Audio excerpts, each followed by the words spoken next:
मित्रों, जय हिंद, जय भारत।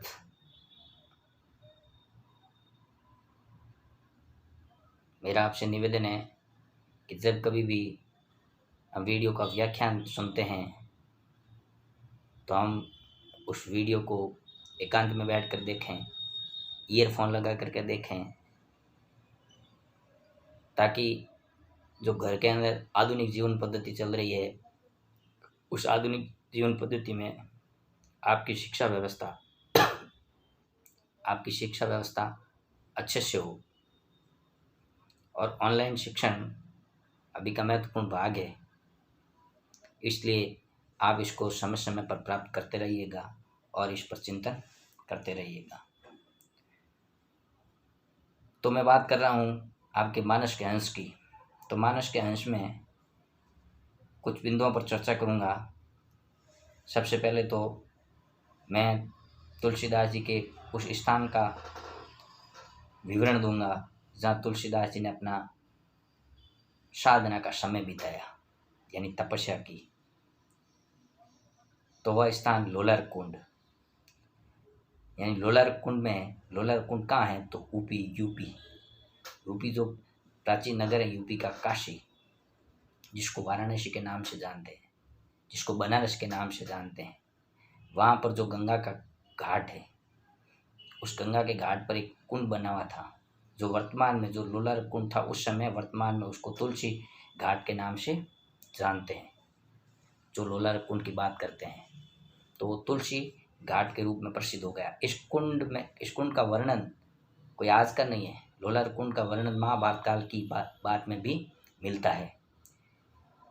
और फिर इस लोलर कुंड की बात करते हैं तो हमारे सामने इंदौर की जो रानी थी अहिल्याबाई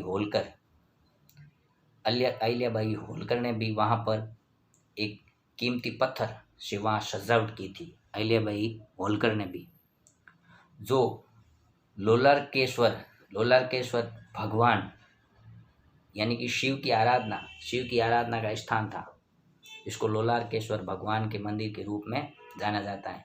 भाद्रपद महीने में वहाँ पर मेला लगता है और भीड़ होती है।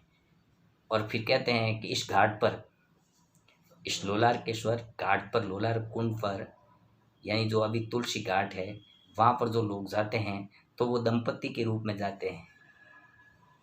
और दंपत्ति जो जाते हैं दोनों ही वहाँ उस कुंड के अंदर उस घाट में डुबकी लगाते हैं।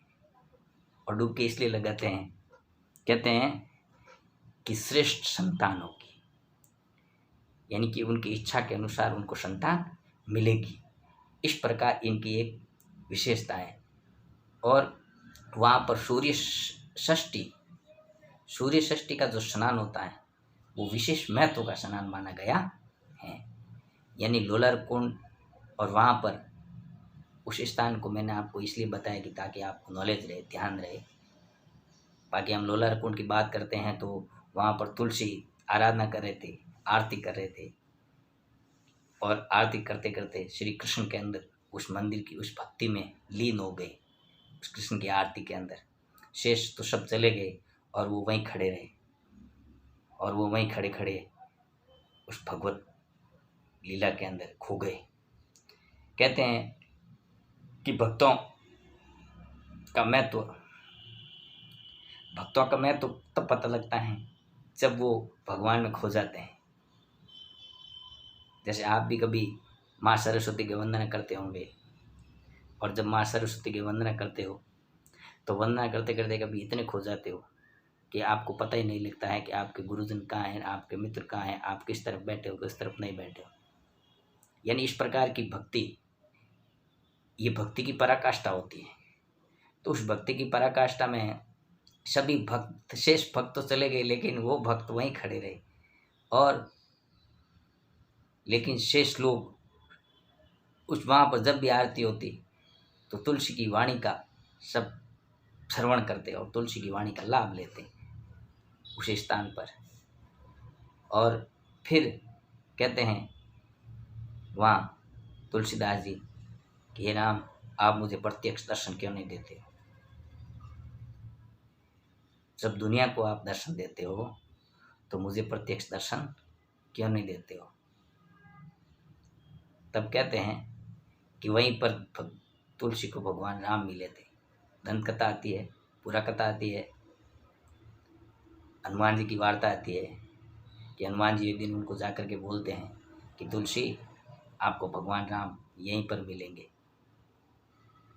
तो क्या अच्छा, तब कहते हैं कि वहाँ पर भगवान राम पहली बार आए, सैनिक रूप में घोड़े लेकर के पास में से निकल गए और तुलसी के पास में से निकले तो तुलसी उनको पहचान नहीं पाए।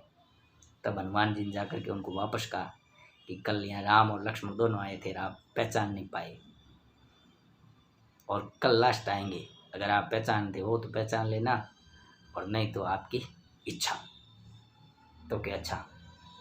और फिर दूसरे दिन छोटे छोटे दो बालक रूप में राम और लक्ष्मण आए और बोले बाबा को, यानी कि तुलसीदास जी को बोले कि बाबा चंदन दोगे, यानी टीका लगाना, कि हमारे भी टीका लगाओगे।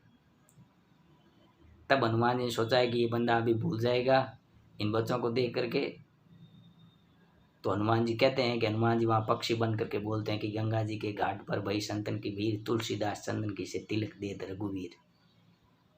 गंगा जी के घाट पर, वो जो गंगा का किनारा था बनारस में वाराणसी में जो गंगा का किनारा था, वहाँ पर जो तुलसीदास जी जिस घाट पर बैठे थे, उस घाट पर कहते हैं कि जब राम और लक्ष्मण वहाँ गए तो वो भूल गए, उसमें सुध बुध खो बैठे। सोचा कि अब इनके बच्चों को टीका लगाना है, चंदन घिस रहे थे, तो याद दिलाया हनुमान जी ने और कहा कि गंगा जी के घाट पर वही संतन की भीड़, तुलसीदास चंदन की से तिलक देत रघुवीर। और तुलसीदास जी चंदन घिस करके रघुवीर के भी टीका लगा रहे हैं। जैसे ये बात तुलसी के कानों में पड़ी तो तुलसी ने तुरंत भांप लिया और वो भगवान राम के चरण वंदन और पाँव को पकड़ करके बैठ गई, अब नहीं छोड़ूंगा।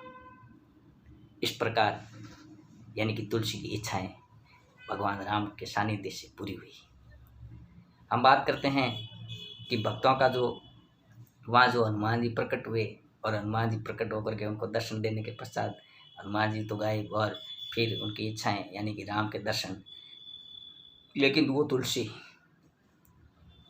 जिन्होंने चाहे कृष्ण के रूप में कृष्ण गीतावली लिखी हो, कृष्ण का जीवन लिखा हो, चाहे विनय पत्रिका लिखी हो,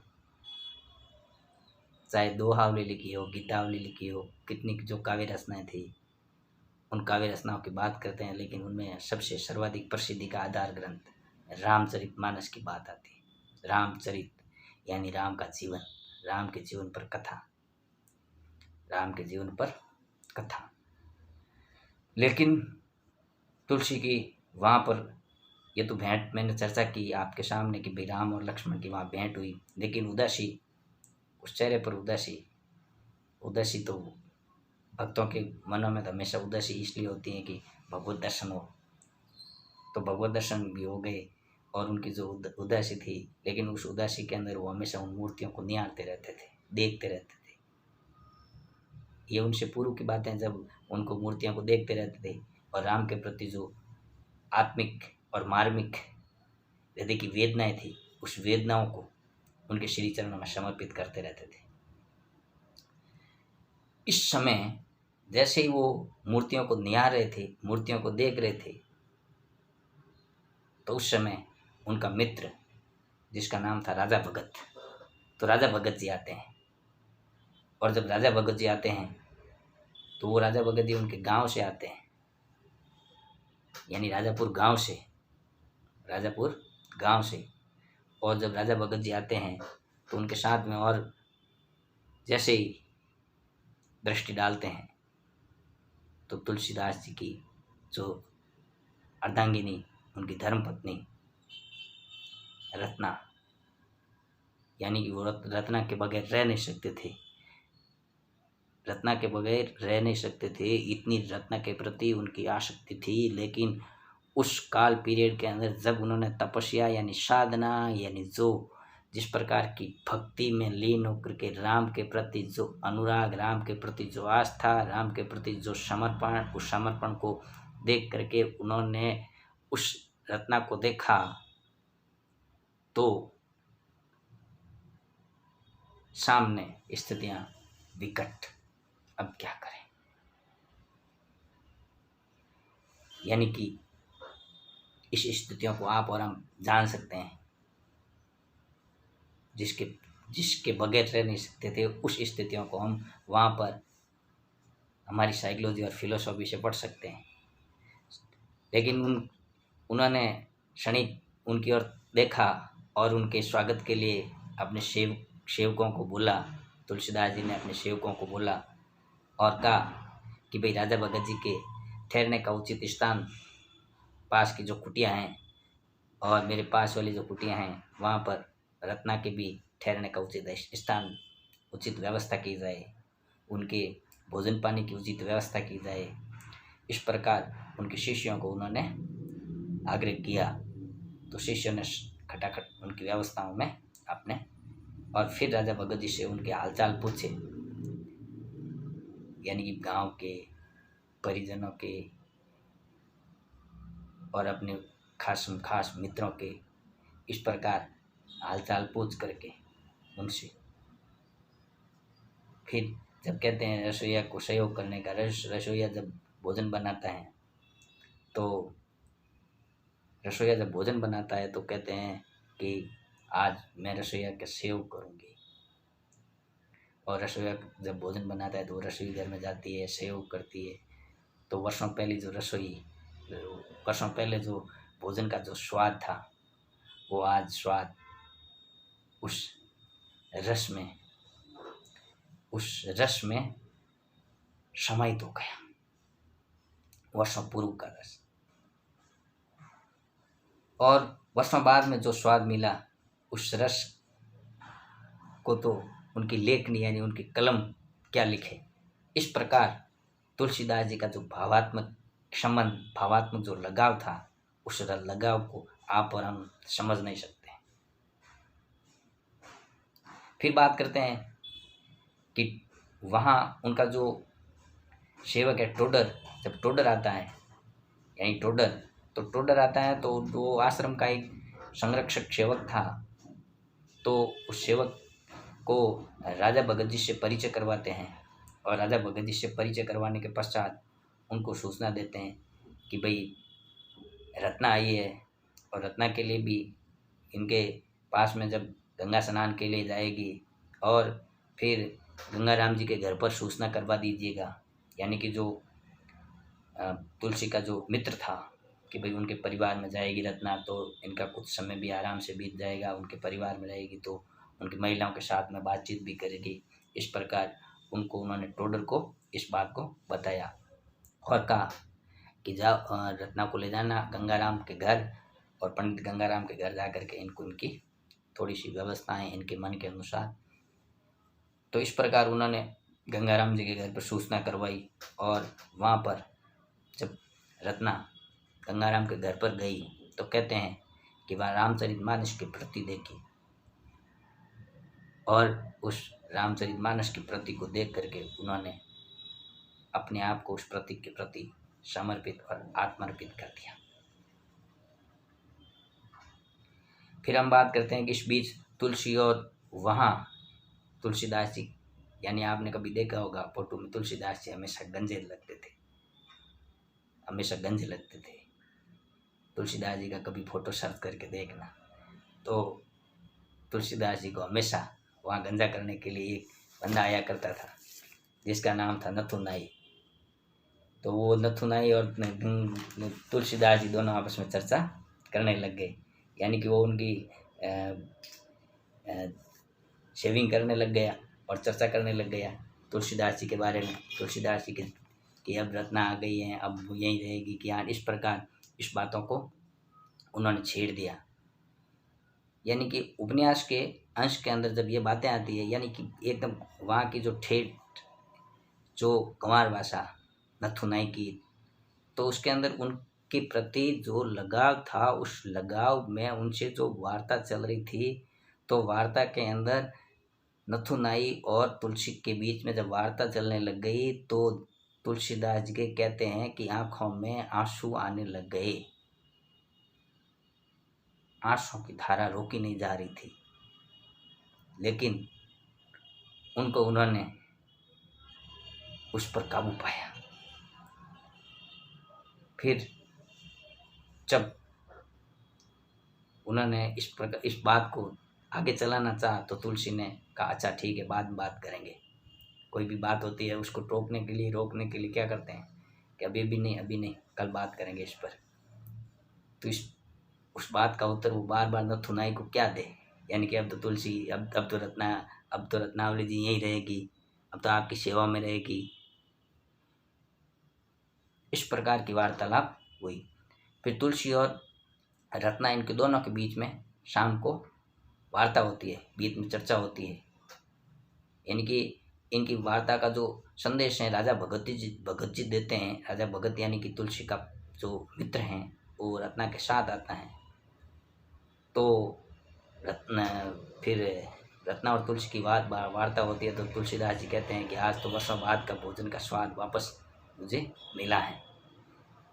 फिर उनकी जो साइकोलॉजी है यानी मनोविज्ञान, रत्ना का जो मनोविज्ञान था वो राजा भगत जी भी समझ गए और तुलसीदास जी भी समझ गए कि भाई इनका मनोविज्ञान क्या कह रहा है, यानी कि इनकी साइकोलॉजी क्या कह रही है, यानी कि मन का विज्ञान ये कह रहा है कि अब मैं क्या करूं।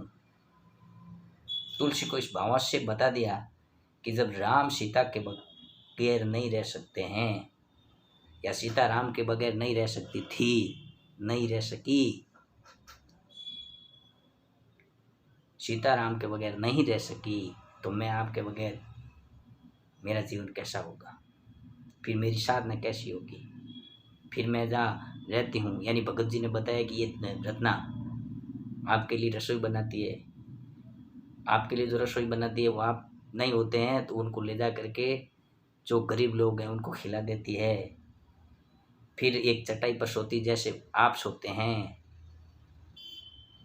रात रात भर ये आपके लिए भगवत भक्ति करती है,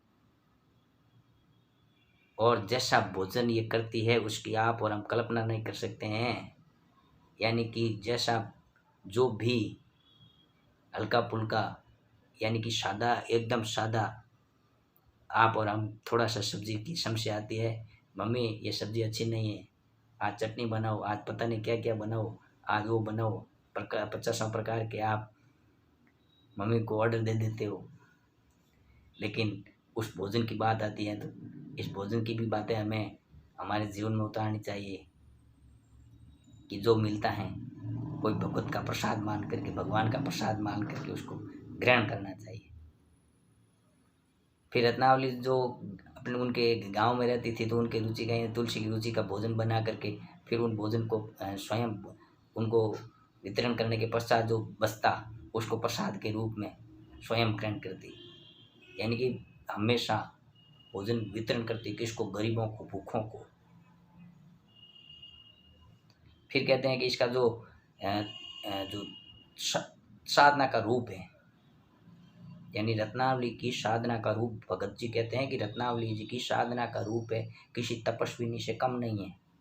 आप इधर तपस्या कर रहे हैं, वो उधर तपस्या कर रहे हैं।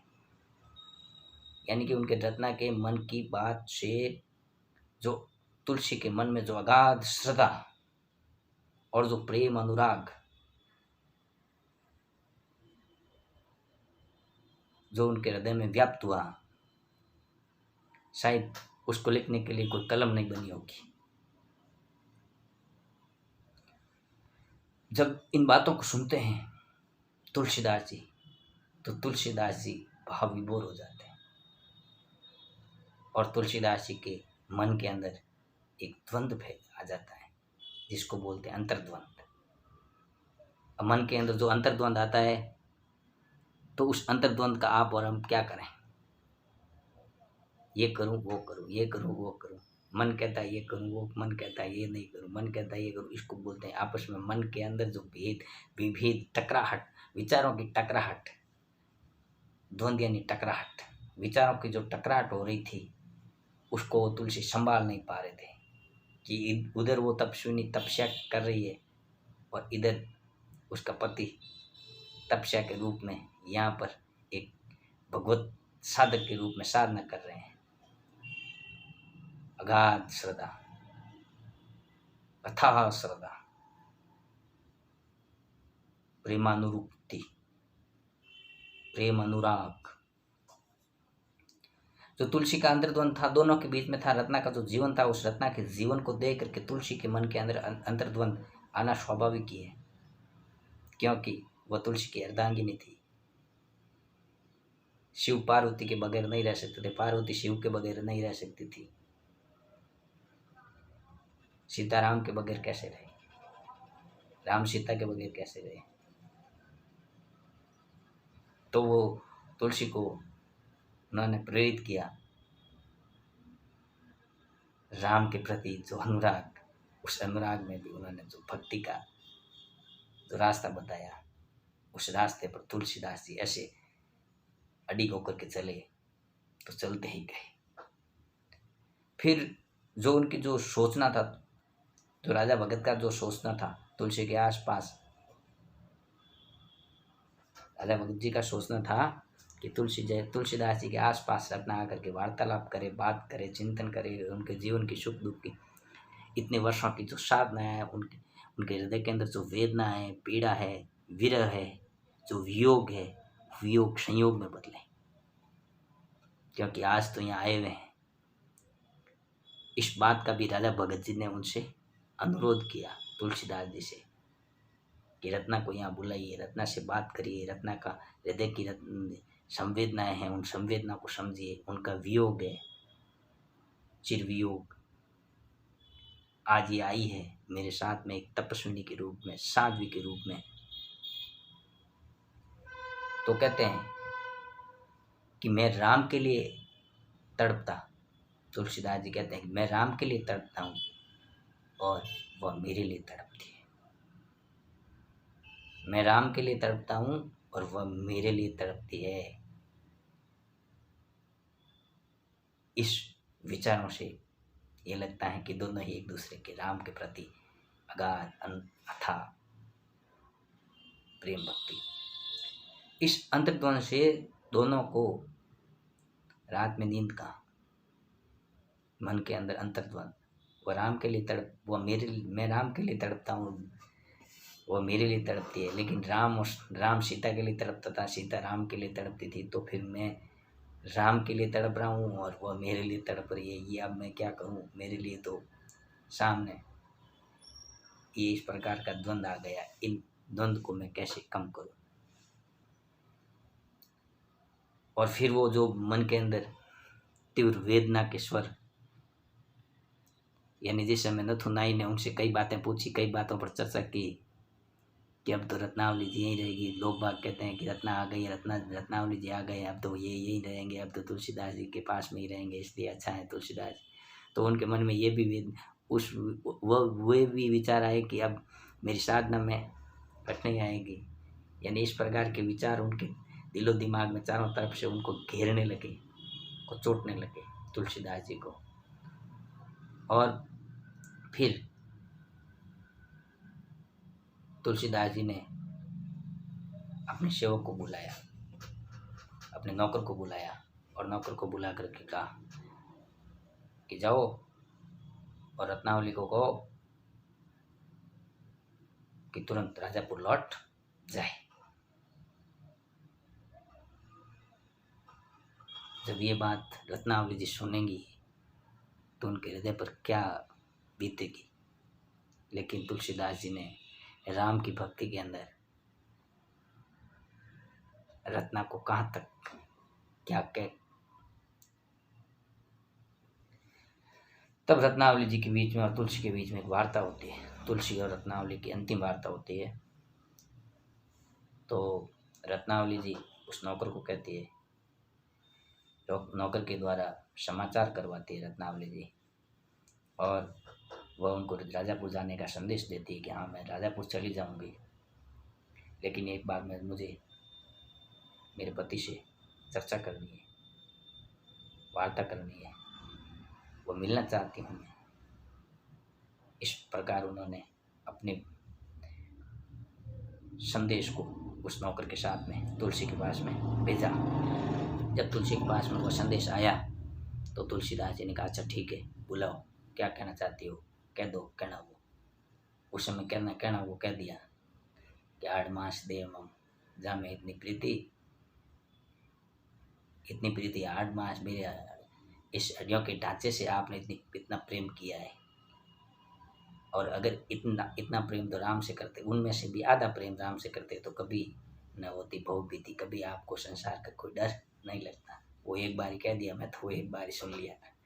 फिर चलो तुलसी ने कहा कि हाँ अच्छा, उनको बुलाओ और उनसे चर्चा वार्ता करते हैं। तो रत्नावली जी आती है, और रत्नावली जी जैसी तुलसीदास जी के पास आती है तो पहले उनके शब्द है, जय सिया राम,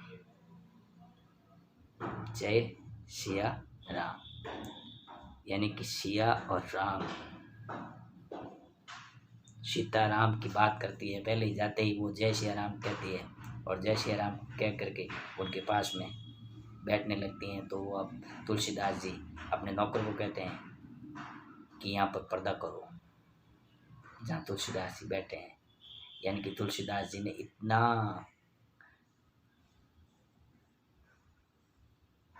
अपनी जीवन की मोह माया से मुक्ति का जो रास्ता खड़ा किया था, उसकी कल्पना करना सामान्य जनजीवन के लिए बड़ा कठिन है। और उस रत्ना के बीच में पर्दा करके उनसे बात करते हैं तुलसीदास जी, और वार्ता करके उनके हालचाल पूछते हैं। लेकिन वो कहती हैं कि मैंने जो पंडित गंगाराम जी के घर पर जो आपकी जो कृति रचना जो रामचरितमानस है, उसको मैंने वहाँ देखा, पढ़ा, मुझे बहुत अच्छा लगा, और उसको मैंने पारायण किया,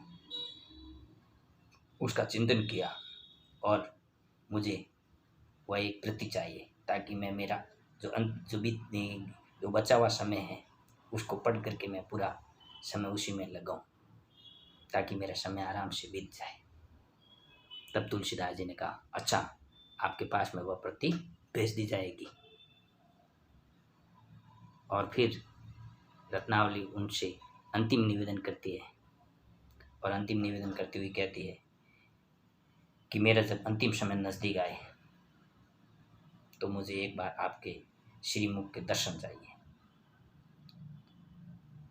आप मुझे अंतिम समय में एक बार दर्शन दे दीजिएगा, हे प्रभु, बस मेरी ये आखिरी इच्छा है। इसके अलावा मैं आपसे कुछ नहीं चाहूँगी। आप राम की भक्ति में निरंतर लगे रहिए। इस प्रकार अमृतलाल जी नागर ने ये जो उपन्यास के अंश है, यानी कि पूरा उपन्यास नहीं है, ये जो बातें हैं ये उपन्यास के अंश की बात है। जैसे आपने पढ़ा था ना, सत्य के मेरे प्रयोग गांधी जी की आत्मकथा का अंश था, आत्मकथा पूरी नहीं थी। ठीक इसी प्रकार ये जो उपन्यास मानस का अंश, ये एक उपन्यास का अंश है, भाग है थोड़ा सा, उसको यहाँ दर्शाया है। एक सामाजिक जीवन के अंदर भक्ति की कितनी महत्ता है, उस भक्ति को यहाँ दर्शाया तुलसी और रत्नावली जी की मानस के अंश। भाइयों बहनों मित्रों, इस चैप्टर को पूरा सुनिएगा, और सुन करके लाइक एवं सब्सक्राइब कीजिएगा, और फिर आप अपना व्यू लिखिएगा। आपका लाइक शिक्षण के लिए मोटिवेशन होता है, इसलिए मेरा आपसे निवेदन है कि आप अपने मित्रों को भी इस वीडियो को भेजिएगा। जय हिंद, जय भारत।